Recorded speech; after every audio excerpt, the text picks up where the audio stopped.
Bonjour messieurs dames et bienvenue à bord du bateau Brigantin 2. C'est le nom de notre navire, le Brigantin 2. L'équipage se compose de Thomas, que vous retrouvez sur le pont, et moi-même Stéphane à la passerelle qui donnait quelques renseignements durant la croisière, donc quelques détails techniques. Sur ce bateau, vous disposez d'un minibar, boisson fraîche, bière rosée 3 euros et tout ce qui est coca et Steve Fanta Perrier, tout le reste à 2 euros la canette, donc si vous avez soif, n'hésitez pas. Il suffit de demander à Thomas, que vous retrouvez sur le pont. Alors je vais dire 2-3 mots en anglais et ensuite je vous parle de l'histoire de Saint-Tropez. Okay, so good morning to the English speakers and welcome on board the Brigantin 2. That's the name of the boat, the Brigantin 2. Crew today, you got Thomas on the deck and myself, Stéphane, the captain, will give you few information in the tour. So just the technical details on the boat, you got a minibar, beer, rosé wine, 3 euros, and all the softer drinks for 2 euros. So if you're fasted in the tour, just ask to Thomas that you'll find on the deck. Voilà, messieurs, dames, donc on est en train de quitter le port de Saint-Tropez. Saint-Tropez est une ancienne colonie grecque. Les premiers habitants sont arrivés près de 500 ans avant Jésus-Christ. En fait, les Grecs ont colonisé toute la Méditerranée. Ils aimaient particulièrement cet endroit abrité des tempêtes et du mauvais temps. Et parce qu'ils venaient souvent, certains des marins ont décidé de se sédentariser, sont restés sur place et ont ouvert des comptoirs commerciaux. Voilà comment s'est développée l'économie de la région. Rapidement, on a réparé des bateaux à Saint-Tropez, on en a construit. Et donc, il y avait toute une économie qui était liée à la mer. Eh bien, ça va durer plus de 20 siècles. En 1900, Saint-Tropez était encore le 3e port français en Méditerranée. Après, tout cela a changé avec l'avènement du chemin de fer, mais on va continuer à recevoir de nombreux bateaux à Saint-Tropez. Alors évidemment, ça a changé. De nos jours, on appelle ça des yachts. Et ce ne sont plus des marchandises qu'ils transportent, mais plutôt des VIP, ou du moins des gens très très fortunés. Un bateau comme le Marie-Jean 2, là sur la droite, Marie-Jeanne 2, bon, un bateau comme ça vaut plus de 50 millions d'euros. Et bien entendu, 50 millions d'euros. First thing that we see when we leave the port of Saint-Tropez is all the big yachts that we've got around. Like look on the right, Marie-Jeanne 2. A yacht like this one cost at least 50 million euros. 50 millions.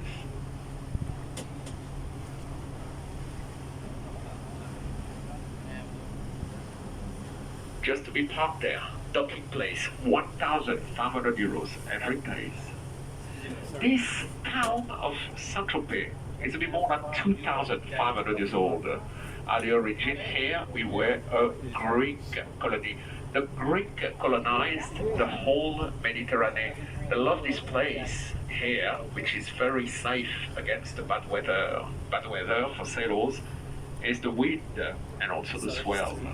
So the sailors used to come here to protect the boat when there was big storm, and because they were coming very often, some of the sailors decided to stay there.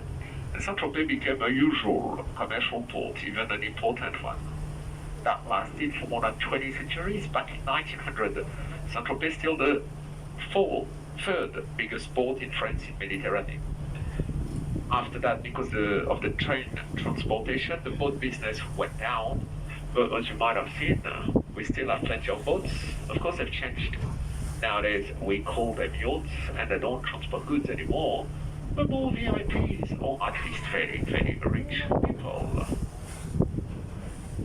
Opposite Saint-Tropez, you got the town of Saint-Maxime. Between Saint-Tropez and Saint-Maxime, 5 kilometers, something like 3 miles. Behind us, Port Grimaud, the French Venice, and on the right, we can see our nice town of Saint-Tropez. The Greek first called the place Heraclea. The name of Saint-Tropez comes from Dorpes. Dorpes was a Christian martyr taken here as a saint in 68. After Jesus Christ, his name was given to the town Sanctus Dorpes, which became later on Saint-Tropez. Voilà, messieurs, dames, alors nous venons de rentrer dans le golfe de Saint-Tropez. Derrière nous, les marines de Cogolin et Port-Grimaud. Port-Grimaud qu'on appelle également la petite Venise provençale, hein, c'est une cité lacustre, un petit peu comme Venise en Italie. Sur la gauche, donc Sainte-Maxime, avec ses grands bâtiments blancs, à peu près 5 km par la mer entre Saint-Tropez et Sainte-Maxime. Et sur la droite, on va retrouver notre joli petit village de Saint-Tropez. Les Grecs l'avaient appelé Heraclea. Le nom de Saint-Tropez, lui, vient de Torpès. Torpès était un Italien de Pise, martyr chrétien. Il fut pris ici même comme saint patron, c'était en l'an 68 après Jésus-Christ. De son nom fut donné au village Sanctus Torpès, qui sera donc francisé quelques siècles plus tard en Saint-Tropez.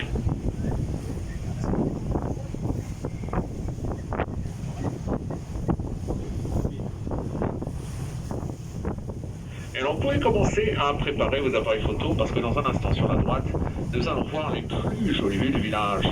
Les anciens quartiers de pêcheurs qui furent surtout les vues préférées des peintres. Paul Signac, Henri Matisse, Pablo Picasso, parmi les plus célèbres, ont peint les vues de Saint-Tropez que nous allons bientôt découvrir. Ils parlaient de notre village comme d'un atelier à ciel ouvert avec des couleurs exceptionnelles. Ce sont d'ailleurs les peintres qui, en vendant leurs toiles à travers le monde, ont fait découvrir Saint-Tropez. So you can get your camera ready because on the right you're going to see the nicest views of the town, the old fisherman's quarter, which used to be the favorite place of all the painters that came around. Paul Signac, Henri Matisse, Pablo Picasso, they all loved the light of Saint-Tropez, so it was very special. And by sending the painting all over the world, all the painters have already made Saint-Tropez famous. Donc la première petite plage, elle s'appelle l'Agleille. L'Agleille, c'est un mot provençal qui signifie l'église. La deuxième, la Ponche, a servi comme lieu de tournage au film Et Dieu créa la femme, tourné en 1955. Brigitte Bardot avait alors 21 ans.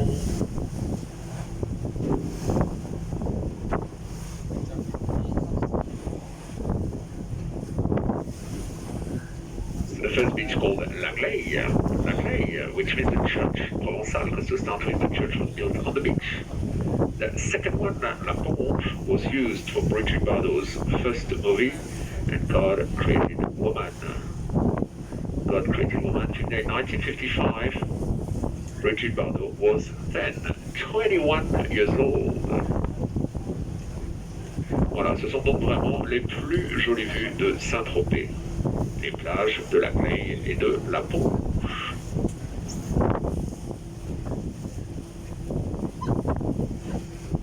Des quartiers là, qui valent plus de 20 000 € du mètre carré. Hein. On est quasiment devant les endroits les plus chers de France.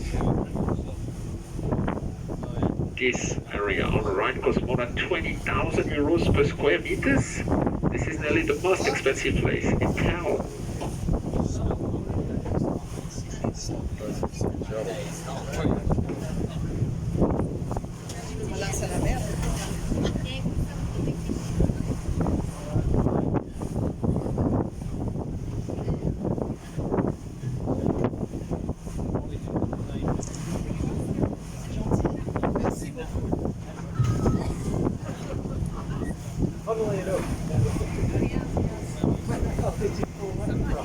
You would like a picture together? Maybe? As you want.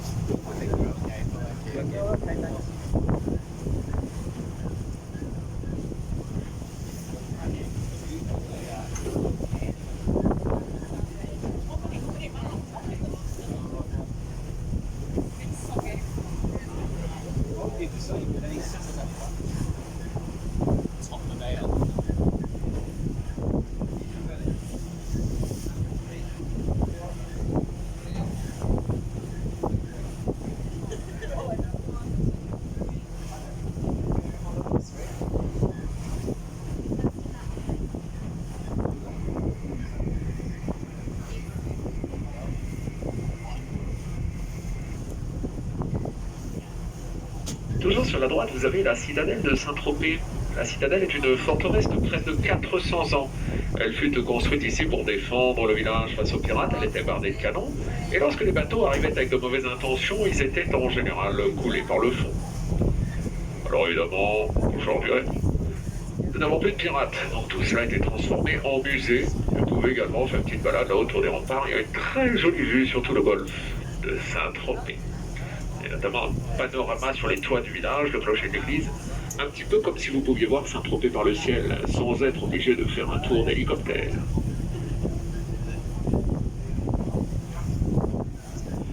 a castle on the right called the Citadel. Citadel, which is be more than 400 years old. It was a place to control the sea against the pirates who could attack. Of course, nowadays we don't have any more pirates, so it has been transformed into a museum. And you can also have a walk there around the walls. Very good lookout. You got a nice view on all the Gulf of Saint-Tropez. Really good lookout up there. A view on all Saint-Tropez's roof, clock tower from the church.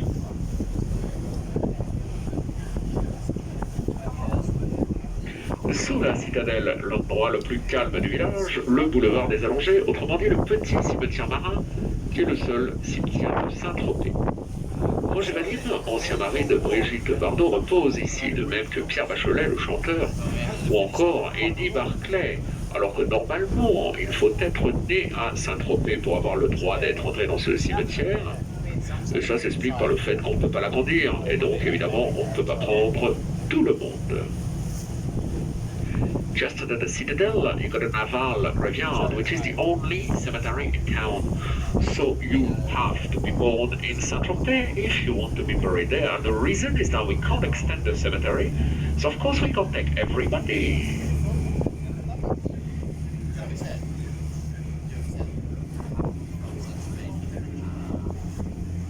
Alors derrière la pointe du cimetière, on a une petite plagette là qui s'appelle Les Graniers. Les Graniers, après laquelle commence le sentier du littoral. Il y aura donc un accès libre devant la mer qui est obligatoire. C'est la loi française, tout le monde a le droit d'aller se promener à pied là-bas, donc la côte. Il est normalement interdit aux propriétaires de construire sur l'eau. La majorité des villas que nous allons découvrir sont des maisons qui peuvent être louées. Alors, dans les quartiers de Londres, chaque été, on va croiser des Rod Stewart, des Elton John, des George Clooney, des Michael Douglas, des Sylvester Stallone, des grands habitués de la presqu'île qui viennent louer là, quasiment chaque été. Louer quand ils ne sont pas invités, parce qu'il faut lire aussi, mais très souvent, les gens célèbres, on les aime bien, et oui, et donc on les invite. Donc non seulement ils seront riches et célèbres, mais en plus, ils ne paieront rien.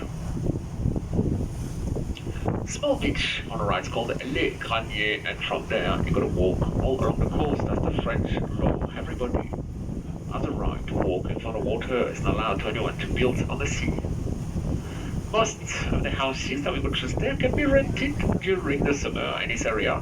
We could see Rod Stewart, Elton John, George Clooney, Michael Douglas, Sylvester Stallone, Rocky Rambo, they come there nearly every year and rent just there. Rent when they don't get invited, because very often those celebrities get invited, so not only they are rich and famous, but also they don't pay anything. C'est juste la maison jaune au vert, tout de suite au bord, là, qui n'est pas allouée. Celle-ci appartient à un des grands patrons de L'Oréal. Ce sont les produits de beauté, cosmétiques et shampoings. L'Oréal Paris.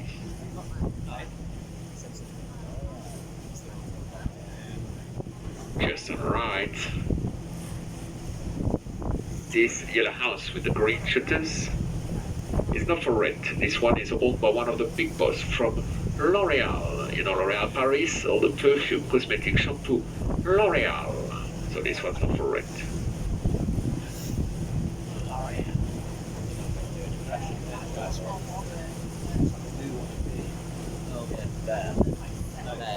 Oh, there, yeah.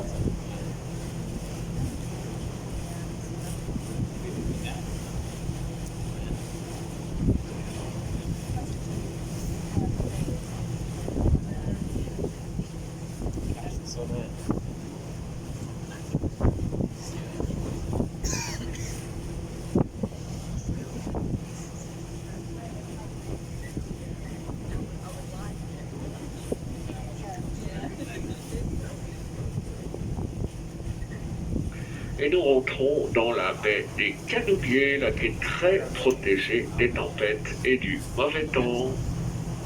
Surtout lorsqu'à l'est et du sud, vous venez ici avec votre bateau et vous serez complètement abrité. We now entering into the bay of Les Canubiers, which is well sheltered here against the bad weather.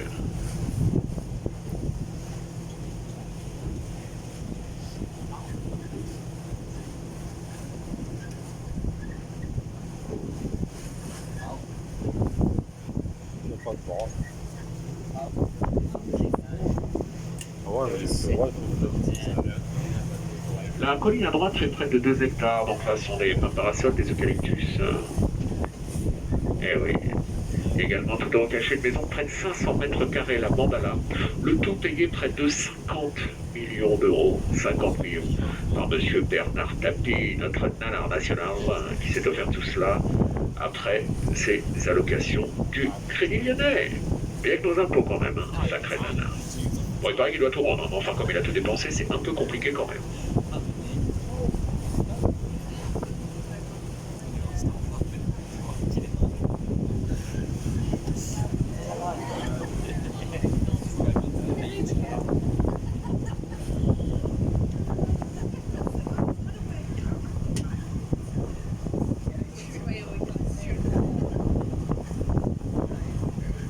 Derrière la colline de Tapie, si vous regardez tout en haut à droite, vous verrez un château qui va apparaître avec une petite tour pointue qui s'appelle la Messardière. C'est un relais des châteaux, ça veut dire que c'est un grand hôtel de luxe. On croise là-haut des pilotes de Formule 1, des joueurs de foot, de tennis, Clint Eastwood ou encore Leonardo DiCaprio, ils sont passés. Donc si vous voulez y dormir, je vous conseille la suite, hein. C'est ce qu'il y a de mieux la suite, elle est aux alentours de 3000 € la nuit. Voilà, avec un petit déjeuner inclus quand même. So if you look on the front right of the boat, quite far away, upright, in the hills, got this castle, helping with a pointed over, it's called the Castle of La Messardière. It's a famous hotel. Up there, we've seen Formula One drivers, football or tennis players, Clint Eastwood or even Leonardo DiCaprio been in his hotel. So if you'd like to stay there, I'd advise you to take La Suite. Really, this would be the best room. La Suite, which costs you around 3,000 € for 1 night. Oh, yeah. But of course, for this price, the breakfast is included. Voilà, et de l'autre côté du château, donc vous avez les fameuses plages de Pampelonne, Club 55, Tahiti, Diggy Beach, toutes ces fameuses plages de Saint-Tropez, qui sont en réalité sur la commune de Ramatuelle. It's just behind the castle of La Messardière, all the famous beaches from Saint-Tropez. The Club 55, Tahiti, Diggy Beach. In fact, it's not Saint-Tropez anymore, it's the next town of Ramatuelle.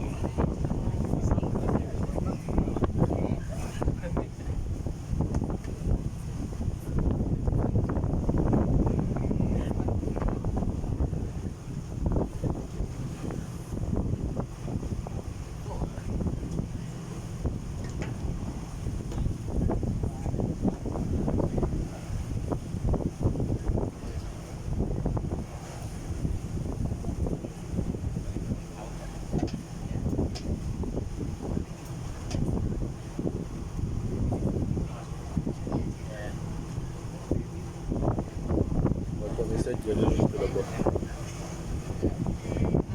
On essaie d'y aller jusque là-bas.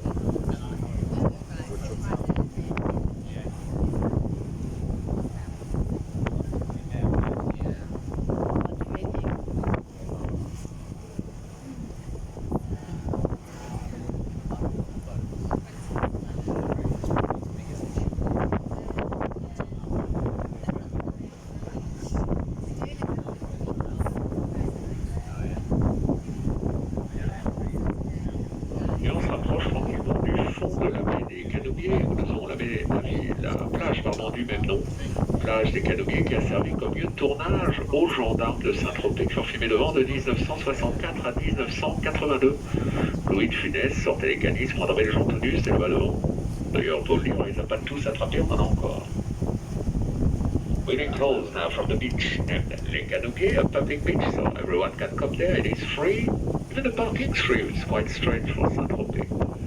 Beach, which was used for the funny movie with Louis de Funès, Les Gendarmes of Saint-Tropez. But the funny policeman, the Crucial, trying to catch all the nude people that was near these beaches there. Et voilà, donc la plage des Canobiers, il y a les tracteurs, là il y a eu beaucoup d'algues cet hiver, donc ils sont en train de nettoyer. Et on a également tourné sous le soleil, il y a un ponton là-bas avec la gigot blanc, la ligne rouge, c'était là les décors de Sous le soleil. 95 à 2010, la série télé Sous le soleil.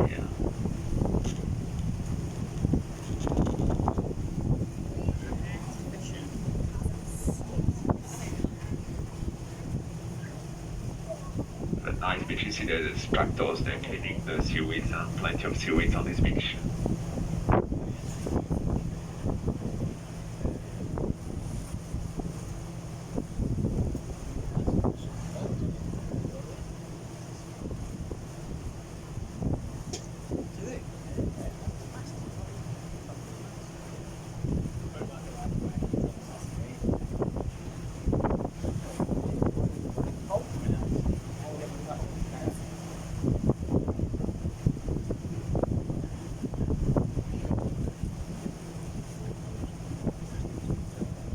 À droite, l'école de voile a servi à l'épisode Le gendarme se balade.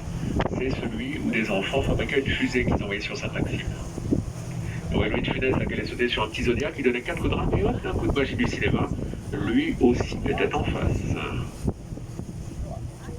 Devant nous, les parcs privés de Saint-Tropez.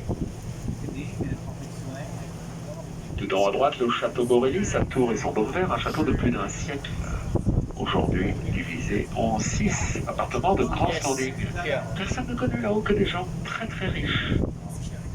Octave Borelli était un haut fonctionnaire français qui s'occupait du canal de Suez. So, just in front of us, you've got a private park of Saint-Tropez.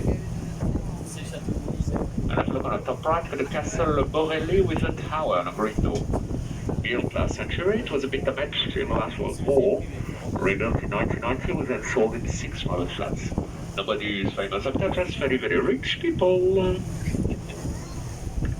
Octave Borelli was a French civil servant. He was in charge of the Suez Canal.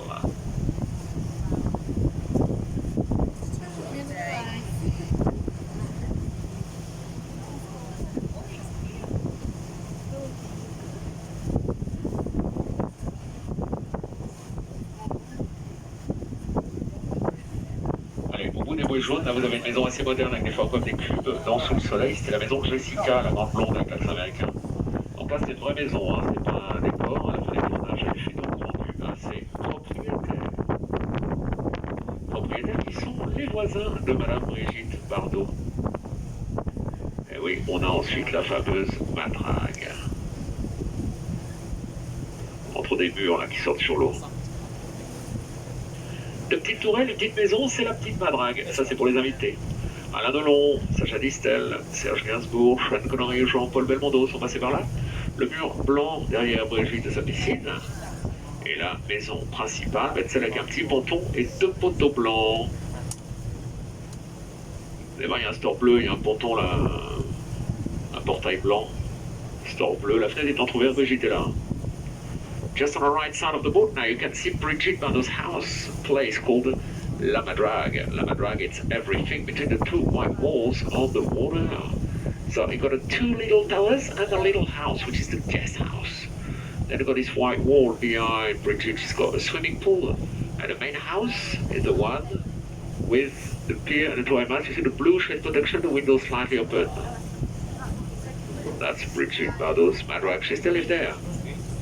Brigitte Bardot, she's now 84 years old, 84.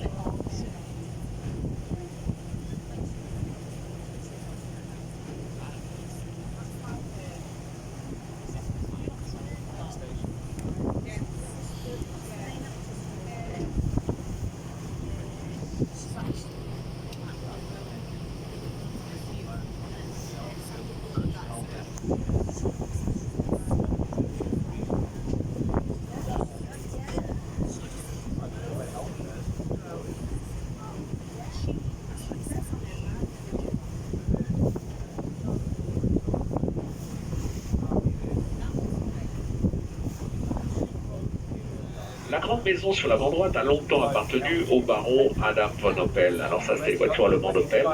Il y a quelques années, c'est racheté par une des familles les plus riches de Belgique. On a essayé de tout casser, tout refaire, donc la maison est quasiment toute neuve. Vous avez un port privé, une hélice-station, une énorme piscine, une maison d'invités. Tout ce dont vous avez besoin quand vous êtes un milliardaire. Big house on around the 4 floors, and everything around used to belong to the Opel's family from the German cars Opel. Vauxhall in England or General Motors anywhere else. A few years ago, it was bought by one of the richest families from Belgium, but then they decided to redo the place to rent it. So now it's like brand new again. There you got a private harbour, you got the landing site for your helicopter, the massive pool, the guest house, everything you need really when you are a billionaire. And we seen here 2 years ago the football player from Brazil, Neymar. Neymar Jr. was leaving Barcelona to Paris instead of Fures, all paid by the Football Club of Paris. Voilà, donc il y a 2 étés, on a vu le joueur de football Neymar dans cette ville-là. Neymar Jr. quittait Barcelone en direction de Paris, il est resté là quelques jours, donc le tout payé par son club de foot du PSG. Dans la tour, là où il y a les stores blancs fermés. C'est 3 chambres, hein, une par étage. 60 mètres carrés chacune.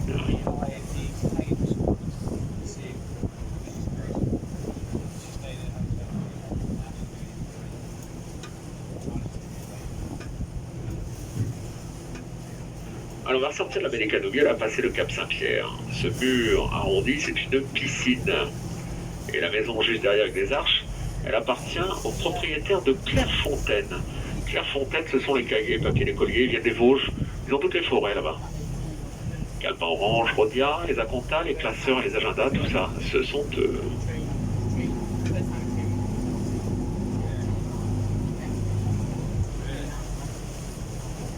Round wall on the right is a swimming pool and a house just behind with only arch. It's French industrial. They sell all the paper, notebook for school. It's all the stationeries for the students. The main brand called Clairefontaine. Clairefontaine on the paper, notebook for school, the stationeries for the students, paper for printers.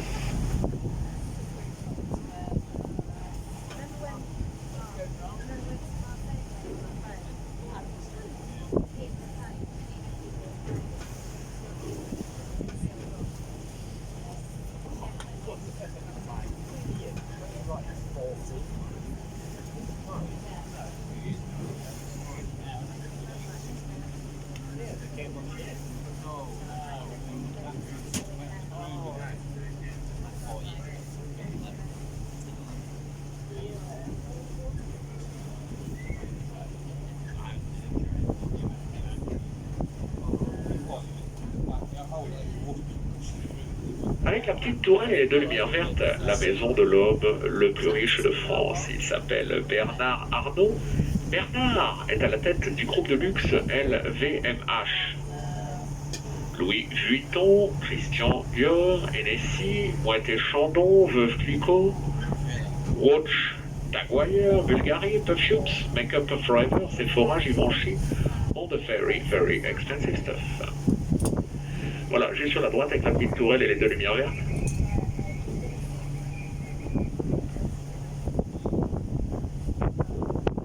La maison de monsieur Bernard Arnault. Bernard Arnault est à la tête du groupe de luxe LVMH. Nous parlons de Louis Vuitton, Christian Dior, Hennessy, Moët & Chandon, Veuve Clicquot, les montres, Tag Heuer, Bulgari, les parfumeries, Makeup Forever, Sephora, Givenchy, tous les grands produits de luxe.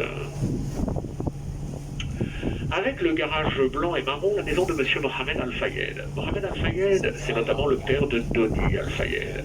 Et c'est dans cette maison à droite que la princesse Lady Diana a passé ses dernières vacances.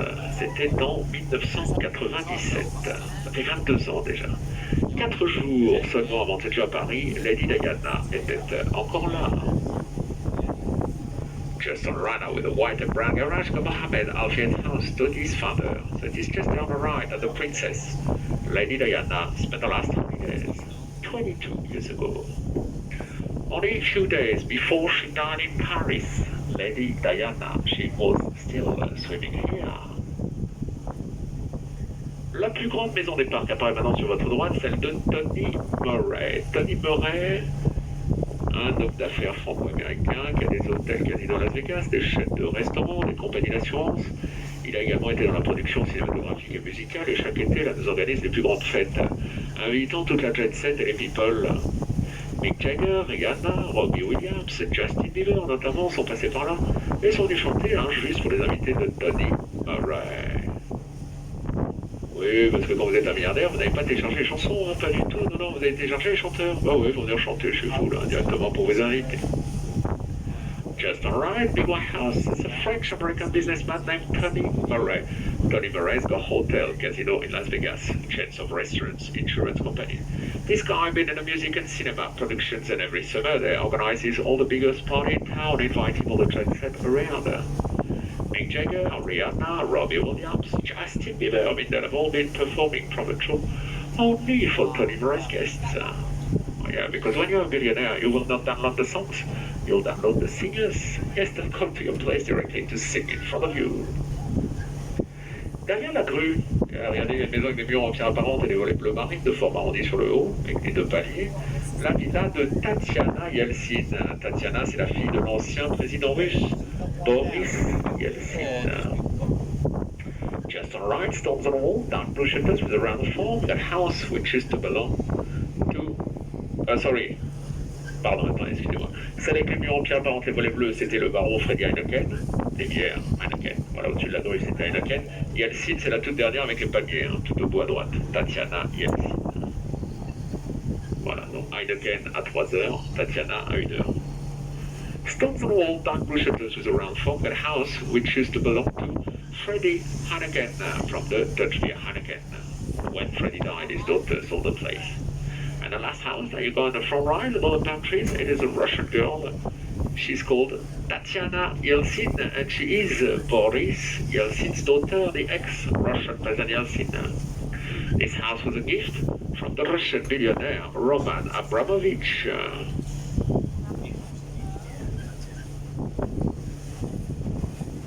Et voilà, messieurs dames, nous voici arrivés à la limite du golfe de Saint-Tropez. Tout droit, ce serait la Corse, Calvi, mais bon, avec ce bateau, à cette vitesse, il faudra une bonne quinzaine d'heures. Hein, ça fait un petit peu long. On va donc faire demi-tour et rentrer tranquillement. Je vais couper le micro si jamais des questions, besoin de quoi que ce soit. Thomas est sur le pont. Je vous rappelle également que le bar le moins cher de Saint-Tropez-de-Vert, une bière, jus de fruits, coca, etc. Il suffit de lui demander.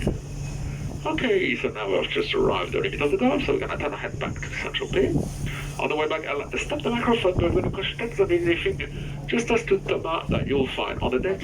I'll remind you that the cheapest bar in town is open once again. If you need anything, just ask to Thomas.